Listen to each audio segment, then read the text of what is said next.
Wahai pendukung Imad, wahai pendukung Imaduddin, Raja Dangdut, lihat video ini, lihat video ini.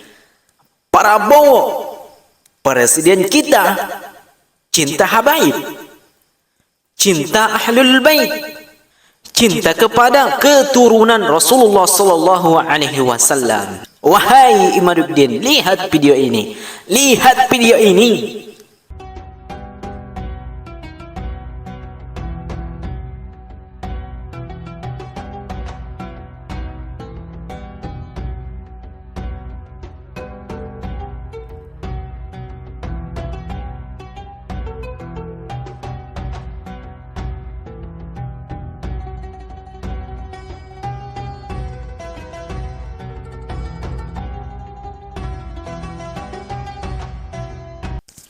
Nah, itu videonya guys. Nah, kalau kalian membenci habaib, membenci keturunan Rasulullah, Anda berhadapan sama Pak Prabowo. Jadi buat Imaduddin, Raja Dangdut, Mama Gibran, jangan macam-macam. Jangan memecah belah.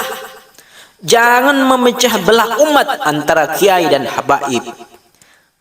Prabowo cinta habaib, cinta ulama. Jadi buat kalian, jangan mengadu domba. Tahu nggak?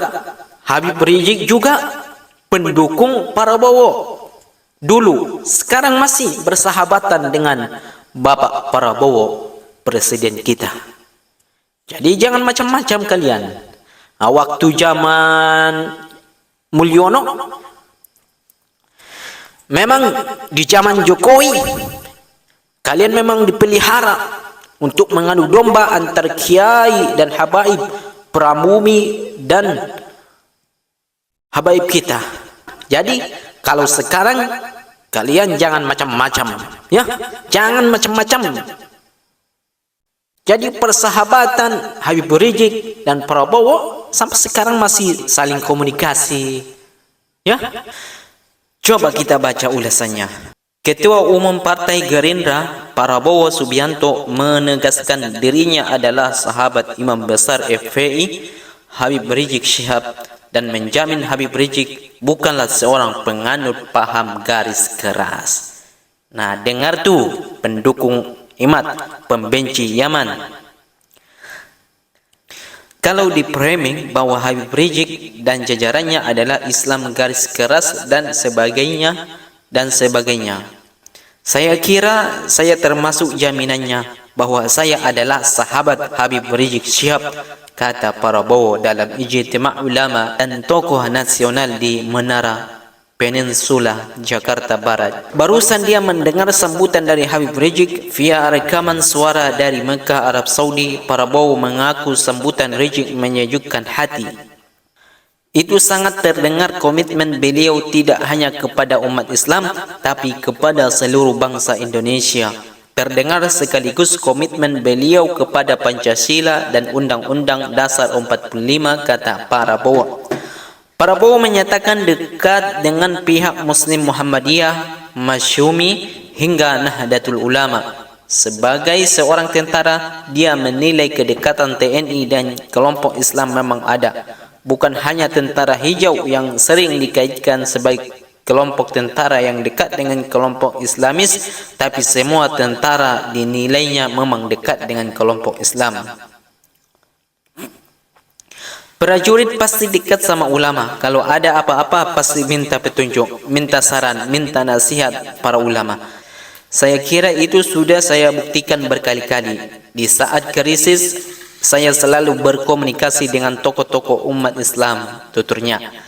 Saat masa reformasi Mei 1998, Prabowo mengaku dekat dengan tokoh Islam, yakni Abdurrahman Wahid dan Amin Rais. Saya kira Pak Amin Rais saksinya.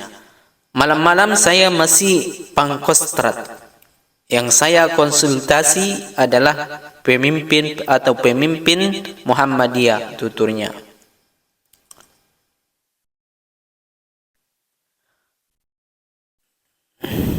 Oke, Itu ulasan dari Detik News.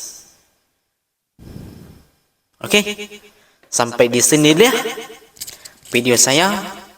Oke, salam akal sehat. Assalamualaikum warahmatullahi wabarakatuh. Ilmu, memahami dengan baik dan mau mengajarkannya kepada orang lain. Beliau memberikan gambaran seperti tanah yang subur, bisa menyerap air, kemudian menyimpan air dengan baik di dalam tanah, dan pada akhirnya dari air yang jatuh di tanah yang subur tersebut tumbuh tanam-tanaman, makanan berbagai macam pohon yang bermanfaat buat manusia maupun binatang. Orang yang manfaat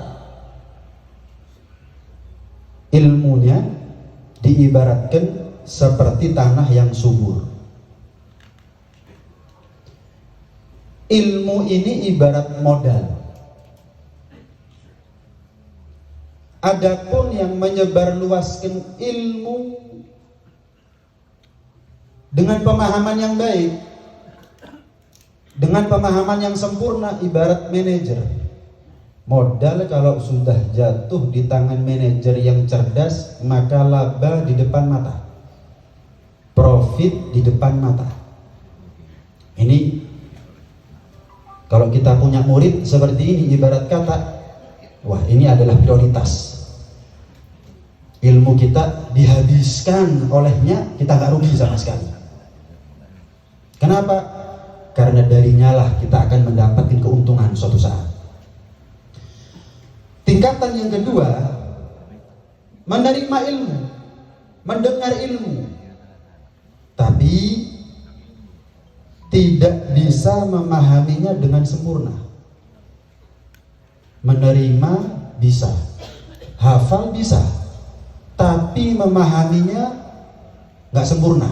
Bukan nggak bisa sama sekali, tapi tidak baik pemahamannya. Sehingga karena pemahamannya itu sedikit dari ilmu yang dia dapat, maka amalnya juga ikutan dikit. Dan dia